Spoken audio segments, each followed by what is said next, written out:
அனைவருக்கும் வணக்கம். இந்த வீடியோவில் எதை பற்றி பார்க்க போகிறோன்னா, ஹவு டு பி ஃபோக்கஸ்ட், எப்படி நம்ம ஃபோக்கஸ்டாக இருக்கணும்னு ஒரு ஜென்ரலாக பார்ப்போம். ஃபஸ்ட்டு நம்மளோட ஒரு ஃபார் எக்ஸாம்பிள் படிக்கிற விஷயத்தில் ஒரு 25 மினிட்ஸ் படிக்கிறோம், ஒரு 25 மினிட்ஸ் நம்ம ஒரு ஒர்க் பண்ணுறோம் அப்படின்னா ஒரு 5 மினிட்ஸ் பிரேக் எடுத்துக்கிறது, மறுபடியும் அதை கண்டினியூ பண்ணுறது. ஸோ இந்த மாதிரி பண்ணும்போது ஒரு ஃபோக்கஸ்ட் வரும். ரெண்டாவது நம்ம ஃபோனை யூஸ் பண்ணாமல் இருக்கணும்.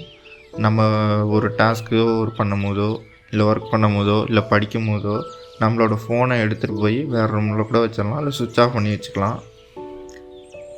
அடுத்து மூணாவது என்னன்னு பார்ப்போன்னா, டெய்லி ஒரு 5 to 10 மினிட்ஸு மெடிடேஷன் பண்ணணும்.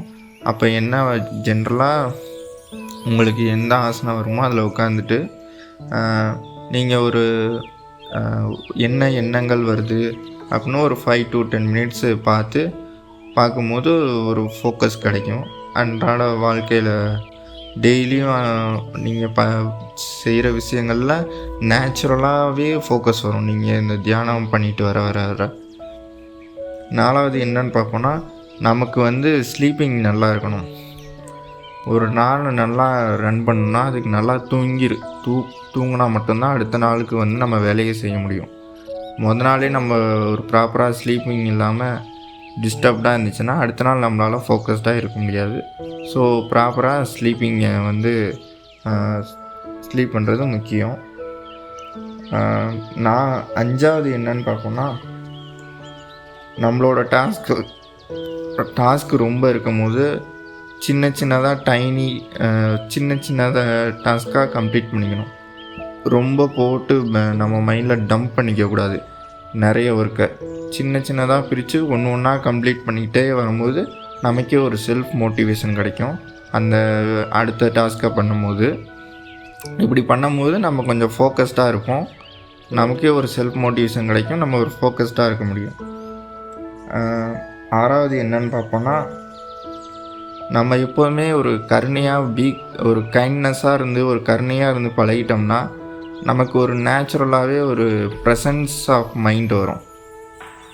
இது கொஞ்சம் ப்ராக்டிஸ் பண்ணும்போது வரும். ப்ரெசன்ஸ் ஆஃப் மைண்டு நம்ம எப்போல்லாம் கருணையில் இருக்குமோ அப்போல்லாம் கொஞ்சம் ப்ரெசன்ஸ் ஆஃப் மைண்டு வரும்போது நேச்சுரலாகவே கொஞ்சம் ஃபோக்கஸ் கிடைக்கும். பட் இதெல்லாம் கொஞ்சம் நம்மளோட ரெகுலர் லைஃப்பில் ப்ராக்டிஸ் பண்ணிக்கிட்டே வரணும். ரெண்டாவது நம்ம ஒரு இப்போ ஃபார் எக்ஸாம்பிள் நம்ம ஒரு விஷயத்தை செய்கிறோம்னா, இப்போ ஃபார் எக்ஸாம்பிள் ஒரு மெடிடேஷன் பண்ணுறோம்னா அது ஒரு 48 டேஸ் கண்டினியூஸாக பண்ணணும். அப்போ தான் அது நம்மளோட ஆள் மனசில் பதியும். அது ஒரு ஹேபிட் மாதிரி நம்மளே ஒரு அறியாமல் பண்ணிகிட்ருப்போம். மீன்ஸ் நம்ம ஒரு ஃபோர்ஸ் பண்ணி பண்ண தேவையில்ல, நேச்சுரலாகவே நம்ம அது ஒரு ஹேபிட் மாதிரி அதை செய்ய ஆரம்பிச்சிருவோம். நெக்ஸ்ட்டு என்னன்னு பார்ப்போம்னா, எப்படி ஒரு சின்ன ஒரு ப்ராக்டிஸ் மாதிரி நீங்கள் பண்ணிங்கன்னா ஃபோக்கஸ்டாக இருக்க முடியும்.